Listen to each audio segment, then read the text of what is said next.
एक तर हा कॉग्निझेबल ऑफेन्स आहे आणि इलेक्शन कमिशननी जर ठरवलं तर त्यांचं मंत्रीपदच काय त्यांची आमदारकी सुद्धा रद्द होईल आणि हे होताना मला दिसतंय।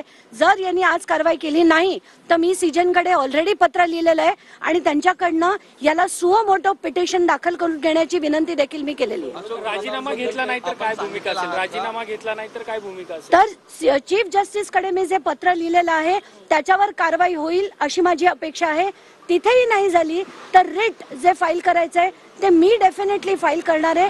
हे पब्लिक इंटरेस्ट खरं तर रिट पेक्षा पब्लिक इंटरेस्ट लिटिगेशन आहे, कारण सगळीकडे हे जेवढे आपण आत्ताच्याच आत्ता पुण्यातल्या घटना बघितल्या, संभाजीनगरच्या बघितल्या, जेवढे राजकारणी असतात त्यांची दहशत कशी असते, ते पदाचा गैरवापर कसा करतात हे आपण पदोपदी बघतोय आणि हे थांबवण्यासाठी जेवढी यंत्रणा आहे, पोलीस यंत्रणा असो, बाकीची यंत्रणा असो, रुग्णालय असो, जेल्स असो, सगळ्यांना आता शिस्त लावण्याची गरज आहे। अशोक थोरातांबद्दलचा मुद्दा आहे तो देखील अजित पवारांना मांडलेला आहे का? काय नक्की मुद्दा होता आणि अजित पवार त्यावरती काय? मी अशोक थोरातांचा मुद्दा देखील त्यांना सांगितला, त्यांचं असलेलं अंबेजोगाईचं हॉटेल देखील दाखवलं, त्यांच्या केसमध्ये असलेलं हॉस्पिटल देखील त्यांची माहिती दिली आणि माझा मुद्दा एकच आहे, मला अशोक थोरात काळे का गोरे माहित नाहीत, मला फक्त एक माहिती आहे की शासनाने त्यांच्यावर चौकशीचे आदेश दिले। त्याची 2 जोडपत्र मी वाचली। पहिल्या जोडपत्रात 12 आरोप आहेत, सगळे गंभीर आहेत।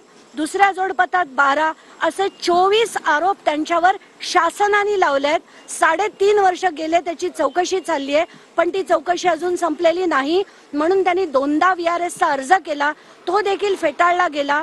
त्याच्यात किती तथ्य आहे ते त्यांनी शोधावं, यंत्रणा त्यांच्या हातात आहेत, माझ्या हातात नाही। पुरावे देणं माझं काम आहे, ते मी केलेलं आहे।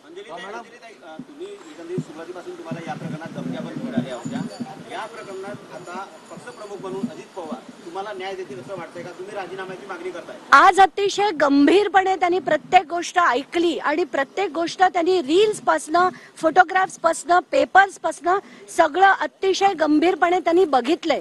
याचा अर्थ ते आता जर एवढं दाखवून सुद्धा जर त्यांनी कारवाई नाही केली तर ते अतिशय चुकीचं घडेल आणि ते करतील अशी अपेक्षा नक्कीच आहे, कारण मी त्यांच्या विरुद्ध टोकाची भूमिका घेऊन लढली आहे। 36चा आकडा आहे माझा आणि अजित पवारांचा, पण भ्रष्टाचार हा वेगळा असतो। हे जे कृत्य आहे ना ते किळसवाणी होतं, क्रूर होतं आणि हे घडू नये आणि महाराष्ट्राला ही दिशा मिळू नये म्हणून मी आज अजित पवारांची भेट घेतली। सौरभ बोंडवे हत्या प्रकरणात सौरभ बोंडवे हत्या प्रकरणात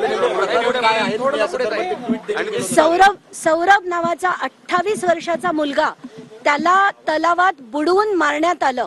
त्याच्या वडिलांनी 15 ऑगस्ट दिवशी त्याला त्याची बॉडी मिळाली, ती तलावातनं काढली गेली आणि त्यानंतर जेव्हा याच्यावर चौकशीची करण्यासाठी कंप्लेंट द्यायला त्याचे वडील गेले तर अनमोल केदार नावाच्या निरीक्षकांनी त्यांची कंप्लेंट सुद्धा घेतली नाही, कारण त्यांना वाल्मिक कराड यांचा फोन आला असं सौरभच्या वडिलांनी मला सांगितलंय आणि ही कंप्लेंट घेतली गेली नाही फक्त त्यांच्या फोनवरनं। ते याच्याच वरनं कळतंय की पोलीस यंत्रणेवरचा जो कंट्रोल आहे तो वाल्मिक कराड यांचा कसा होता। आताच्या घटनेला त्यांचं स्टेटमेंट घेतलंय पण कारवाई मात्र झालेली नाही। तातडीने या सगळ्यांना अटक करायला पाहिजे आणि असे जे अधिकारी आहेत, पोलीस अधिकारी, मग ते राजेश पाटील असो, प्रशांत महाजन असो, बारगळ असो किंवा हे अनमोल केदार असो, या सगळ्यांवर तातडीने कारवाई झाली पाहिजे। धन्यवाद। सुरेश धसांनी सांगितलं की कराड